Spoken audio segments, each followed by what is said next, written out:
Today a Chinese article was just published with the title, "The US has proposed 3 plans with Japan and South Korea to restrain China.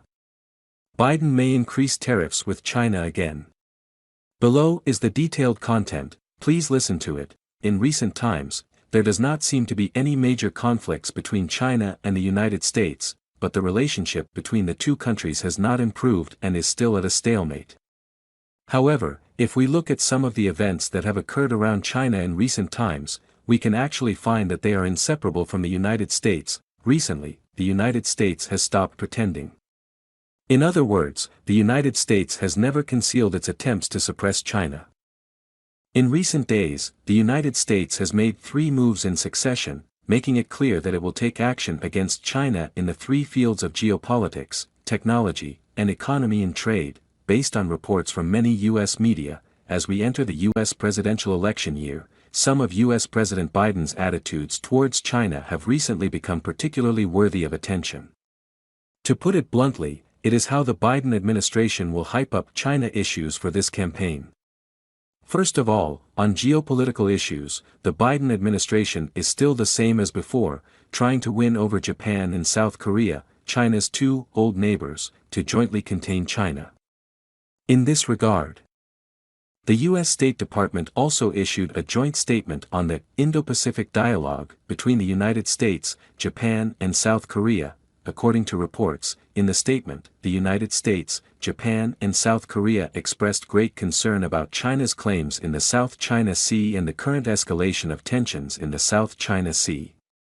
They also stated that they would continue to carry out trilateral maritime security and law enforcement cooperation in accordance with relevant international laws.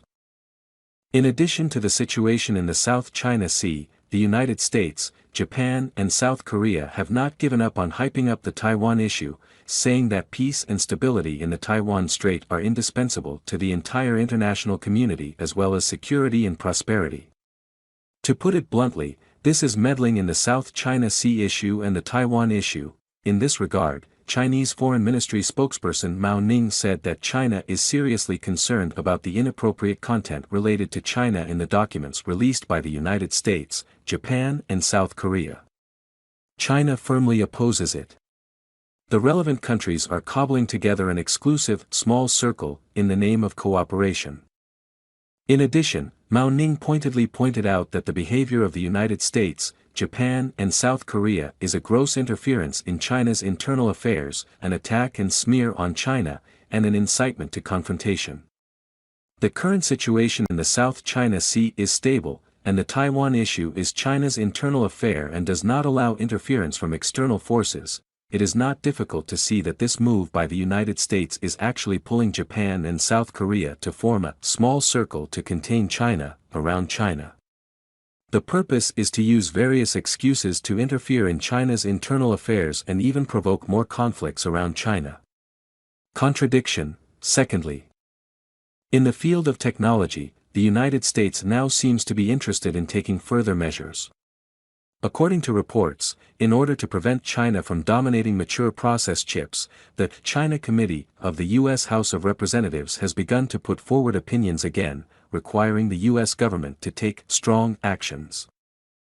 The committee believes that China now occupies a dominant position in many critical mature process microchip fields, and in order to prevent the United States from being overly dependent on China in these fields, the Biden administration should consider imposing additional tariffs or taking other measures. To this end, Gallagher, the chairman of the committee, also wrote a letter to Biden's senior business and trade officials, exaggerating that if China becomes the dominant supplier of an important technology, it may be beneficial.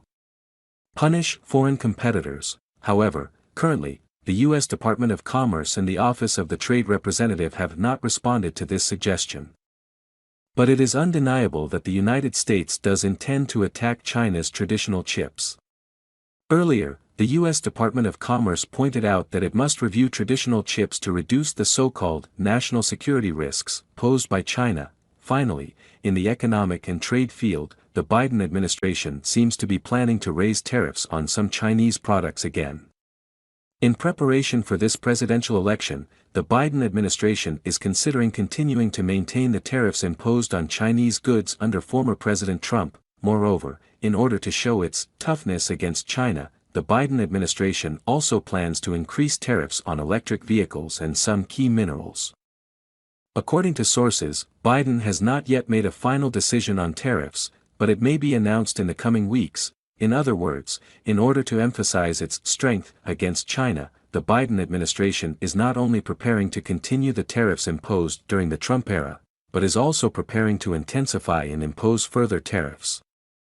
This kind of move not only harms China's interests and the development of Sino-US relations, but also does not have any substantive benefits for the United States itself other than emphasizing its so-called toughness against China. But it is not difficult to see from the above 3 points that the United States is currently filled with a strange atmosphere that even if it cannot benefit itself, it will set up obstacles to China's normal development.